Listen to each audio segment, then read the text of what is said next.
Selamat pagi, siang, sore, malam, Bapak dan rekan-rekan sekalian. Perkenalkan kami dari kelompok 4K02 akan mempresentasikan mengenai proyek LCE, yakni analisis sistem wireless charging berbasis induksi elektromagnetik dengan anggota kelompok yang dapat dilihat sebagai berikut. Saya Fiska Fikhani Albaid, dengan NIM 101250664, pertama akan menjelaskan mengenai pendahuluan. Nah, wireless charging memanfaatkan induksi elektromagnetik, namun memiliki kelemahan fatal berupa penurunan efisiensi yang drastis akibat pergeseran jarak antar kumparan. Nah, kami membuktikan dan mengevaluasi secara numerik sensitivitas gagal induksi serta efisiensi transfer daya terhadap variasi jarak antar kumparan, kuat arus primer, dan jumlah lilitan sekunder. Yang kedua, model fisika. Nah, sistem ini terdiri atas dua bagian utama, yaitu bagian pengirim transmitter dan bagian penerima receiver. Nah, kumparan pada sistem wireless charging dimodelkan sebagai dua buah loop kawat, yaitu kumparan primer dan sekunder, yang dihubungkan oleh medan magnet berubah-ubah akibat arus bolak-balik, nah, sehingga menghasilkan GGL induksi pada kumparan receiver. Selanjutnya, asumsi kami adalah yang pertama, sistem dianggap ideal dengan mengabaikan hambatan internal kumparan. Yang kedua, hambatan beban digunakan sebesar 12 ohm sesuai standar WPC. Yang ketiga, medan magnet diasumsikan mengikuti hukum Biot-Savart. Yang keempat, tidak ada gangguan eksternal pada sistem. Yang kelima, arus listrik berbentuk sinusoidal. Dan yang keenam, faktor kopling sistem nyata digunakan sebesar K sama dengan 0,3. Selanjutnya masuk ke bagian variabel dan parameter.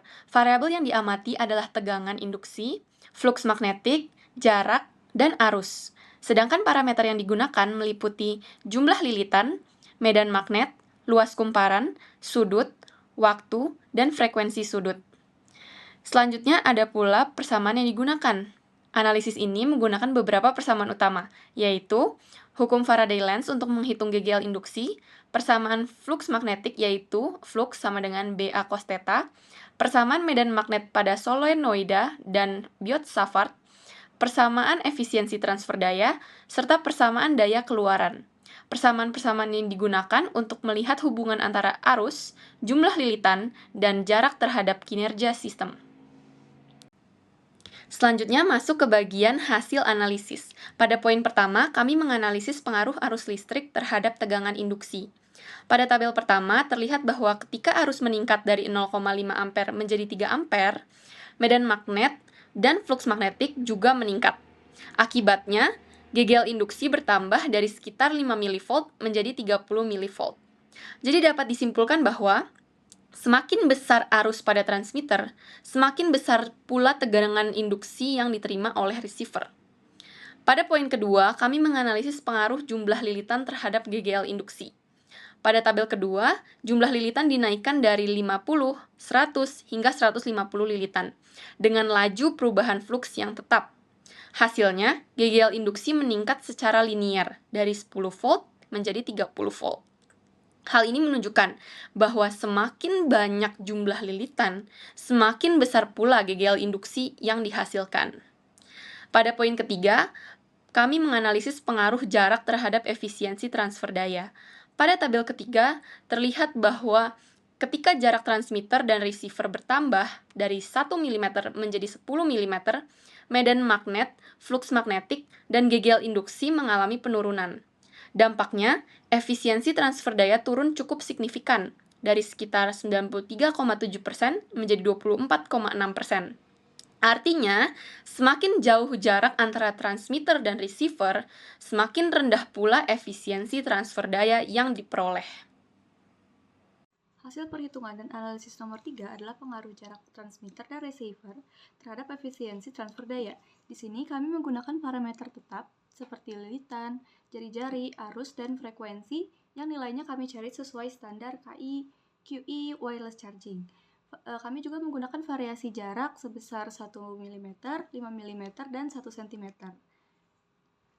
Jarak ini kemudian dimasukkan dalam rumus medan magnet Biot-Savart dan didapatkan hasilnya itu berbanding terbalik dengan jarak. Perhitungan kemudian dilanjutkan dengan mencari flux GGL yang sudah dimasukkan faktor kopling sebesar 0,3 dan didapatkanlah hasil efisiensinya. Dapat dilihat ketika jarak 1 mm, efisiensi yang terjadi cukup optimal yaitu di angka 93,7%. Namun ketika di jarak 5 mm sampai 1 cm, penurunan efisiensinya itu cukup besar, yang artinya efisiensi transfer daya ini sangat bergantung pada jarak. Dapat dilihat dari hasil visualisasi, pada grafik pertama itu adalah visualisasi dari pengaruh jarak terhadap efisiensi yang ditunjukkan di garis berwarna merah yang putus-putus ini. Sementara yang garis berwarna biru itu adalah pengaruh antara jarak dan GGL. Namun kita di sini berfokus ke garis putus-putus merah yaitu pengaruh jarak terhadap efisiensi. Jika kita lihat dari grafik ini, itu seperti bergerak turun, yang artinya ketika jarak semakin besar, nilai efisiensi yang dihasilkan semakin turun. Beda halnya dengan kedua grafik yang ada di sampingnya, yaitu grafik pengaruh kuat arus terhadap GGL induksi dan juga grafik pengaruh jumlah lilitan terhadap GGL induksi. Jika kita lihat, keduanya ini tuh menunjukkan hubungan yang berbanding lurus. Ketika arus dinaikkan, GGL yang dihasilkan itu semakin besar. Dan juga jumlah lilitannya, ketika jumlah lilitan dinaikkan, arus GGL induksi yang dihasilkan semakin besar juga. Berdasarkan hasil dan visualisasi yang telah tadi dipaparkan, secara fisika hasil yang diperolehnya itu masuk akal karena sesuai dengan hukum Faraday, yaitu pada nomor 1 dan 2, ketika nilai jumlah lilitan naik dan arus naik, GGL-nya juga akan naik. Dan dalam kondisi nyata, perangkat itu harus ditempatkan sangat dekat dengan charging pad-nya agar proses pengisian dayanya itu berjalan optimal. Sesuai dengan hasil yang kita dapatkan di nomor 3, yaitu efisiensi paling besar itu ada pada jarak yang paling kecil. Nah, meskipun hasil yang diperoleh sudah sesuai dengan teorinya, model yang digunakan oleh kami itu masih memiliki beberapa keterbatasan, yaitu sistemnya itu masih diasumsikan ideal sehingga hambatan kawat, rugi panas akibat efek Joule, dan juga gangguan elektromagnetik tidak kita perhitungkan.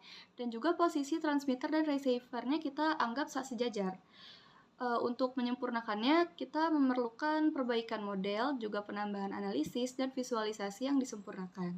Mungkin sekian yang dapat kami paparkan. Mohon maaf jika masih terdapat kekurangan atau kesalahan. Kami ucapkan terima kasih.